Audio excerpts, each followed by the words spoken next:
Vous avez tous abordé plus ou moins des joueurs en question. On va passer sur le côté individualisé. On va revenir sur la performance de certains joueurs parce que dans les commentaires du live, c'est notamment ce qui revient principalement.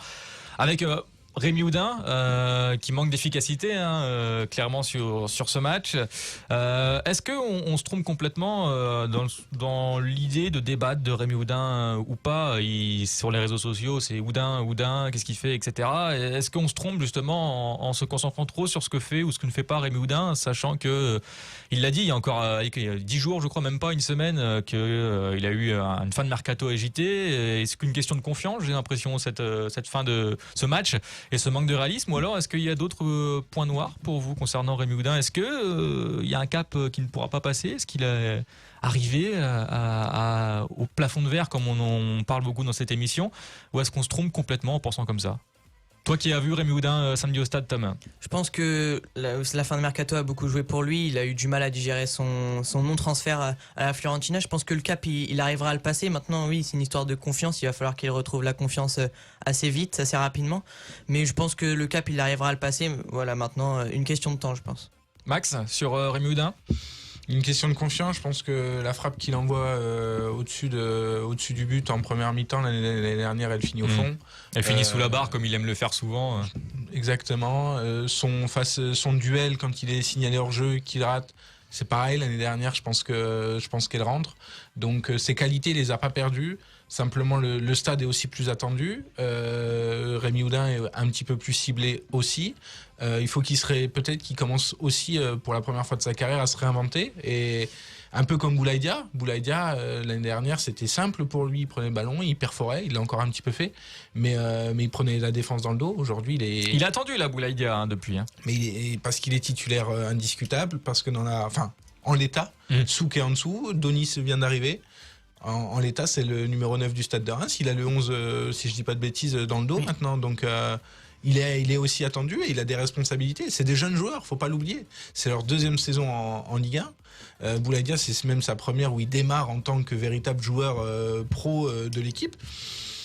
C'est délicat pour eux. Est-ce qu'ils sont mis dans de bonnes dispositions par les coéquipiers? Pas toujours non plus.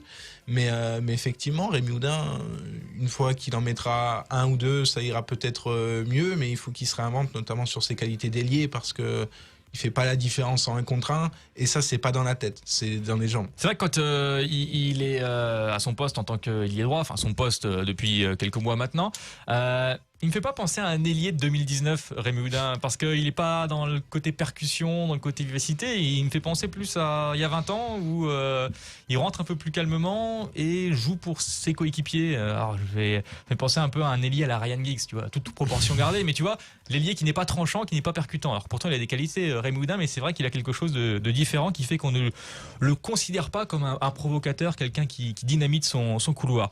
Rémi Oudin, c'est ce qui arrive le plus dans nos commentaires sur le live. Alors il y a Julien qui nous propose pourquoi pas essayer de faire tourner, de le mettre sur le banc ou pas. Alors se passer de Rémi Oudin quand même, je pense pas qu'il y ait de coach qui le ferait beaucoup, parce que c'est un garçon qui a du talent. Fab, peut-être que tu penses différemment. Je sais pas, je pense que le mettre sur le banc, ce serait lui scier les pattes définitivement, enfin à mon sens. Dans le mood dans lequel il est, ça peut être ça peut être compliqué si t'essayes de remettre le mec à l'endroit avec la fin de mercato qu'il a connue.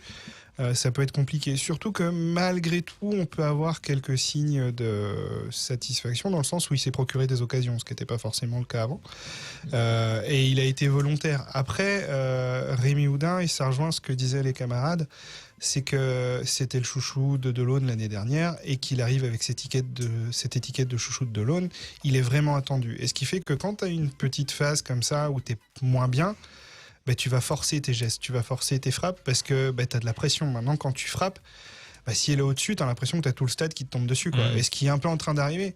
Et je pense que c'est aussi du donnant-donnant, c'est-à-dire qu'en gros, effectivement, Oudin doit se remettre à l'endroit, il doit apprendre à se recréer, il est plus attendu, donc il doit trouver de nouvelles façons de percer les défenses, de jouer, de donner, de marquer. Mais il faut aussi lui lâcher la grappe 2 secondes, quoi. C'est-à-dire qu'on n'est jamais que sur le 6e match de Ligue 1. On sait qu'il a eu une fin de mercato compliquée. Je pense qu'on peut lui lâcher 2 secondes la grappe, parce que c'est pas ça qui va l'aider. C'est-à-dire que c'est pas le pourrir comme on le pourrit qui va l'aider à mieux jouer d'une manière générale. Je pense pas que ce soit... T'as des joueurs comme ça, tu sais, on peut parler des gens comme Depay ou des mecs comme ça qui vont avoir des réactions d'orgueil. Je suis pas persuadé que ce soit le cas de Rémi Houdin. C'est un mec qui a besoin de confiance et qui a besoin d'être dans une bonne disposition pour jouer et pour bien jouer. Et là, effectivement, il n'a pas forcément ça. À côté de ça, encore une fois, j'ai l'impression qu'il peut y avoir du positif dans le sens où il a l'air, en tout cas, d'avoir la tête au jeu, d'avoir envie de faire, d'avoir envie de réussir.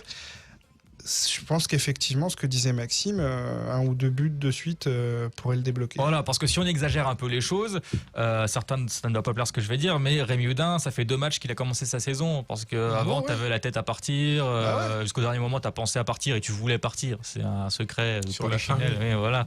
Donc, on peut dire que ça fait seulement 2 matchs qu'il a lancé sa saison, et pour 2 matchs où il est vraiment impliqué, c'est vraiment bien, et on pense que Rémi Houdin peut faire largement mieux. Et il a le talent pour faire mieux. Alors après, est-ce qu'il va faire mieux que la saison dernière ? Il a les cartes entre les mains, j'ai envie de dire, Rémi Houdin, et ce serait tout bon pour lui. Dernier mot sur Rémi Houdin, tu parlais du côté chouchou. Toi, Tom, qui était au stade, est-ce que tu as senti ce changement au fur et à mesure des mois de la saison ? Qu'au début, on avait un Rémi Houdin chouchou, tu rates une action, ça va, c'est pas grave, t'es jeune. Maintenant, t'es le Rémi Houdin chouchou, mais qui est censé être le leader technique de l'équipe, et qui a un peu moins le droit à l'erreur. Ce qui est cruel pour ce joueur, mais c'est le football. Oui, ça se sent énormément au début de saison. Voilà, tu ratais une occasion, c'était pas très grave. Maintenant, tu rates une occasion, c'est un peu plus grave parce que on compte tous sur lui parce que c'est le leader technique, c'est celui dont on parle, c'est celui qui représente le Stade de Reims, je pense, à l'heure qu'il est. Donc oui, je pense que c'est assez grave. Fab ? Et puis, faut pas oublier que logiquement, ton maître à jouer, ça aurait dû être Herbert Zenelli. Qui a repris. Ça aurait dû être lui qui aurait dû être en gros ton attraction et ton percuteur et ce qui aurait laissé un peu de place. Alors, ça c'est avec Dessy toujours. Un peu moins de lumière. Voilà, en tout cas, qui aurait effectivement attiré un peu plus de lumière et laissé Rémi Houdin un peu plus peinard. Et ça aurait peut-être été un peu plus simple aussi, et ça joue, je pense. Et il y a également eu la blessure aussi de Mathieu Cafaro qui revient un peu juste aussi. Quoi. Et donc, c'est des choses...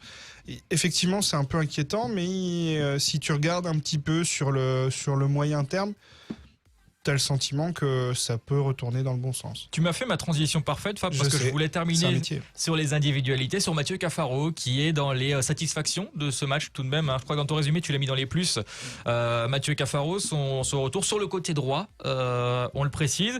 Mathieu Cafaro qui, lui, pour le cas, le dynamiteur sur le côté droit ou gauche quand il a joué à gauche la saison dernière.